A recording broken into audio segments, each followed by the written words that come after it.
سلام دوستان، خسته نباشید. بچه‌هایی که دستگاه جوش ندارن، احیانا احتیاج به جوشکاری داشتن 2 تا 3 تا الکترود یا بیشتر، میتونن یه رشته برق بیارن، سیم نولشون رو پیدا کنن، با فازمتر نول رو پیدا میکنی، میاری میزنی به قطعه کارت، سیم فازت هم پیدا میکنی، میبندی به یه میله مثل این. الان تو تصویر نمیدونم معلومه یا نه. فازتو که پیدا کردی، اینو بر میداری میندازی تو آب نمک. اوکی، این آب نمکه. یه فلز رسانه‌ای دیگه میبندی به یه سیم، میاری میزنی به یه انبردست، الکترودتو بر میداری، شروع میکنی به جوشکاری.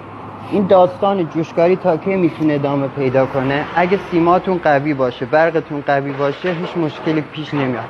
نهایتا این آب تبخیر بشه، دوباره آب بریزی توش، ولی خب به درد جوشکاری دائم نمیخوره.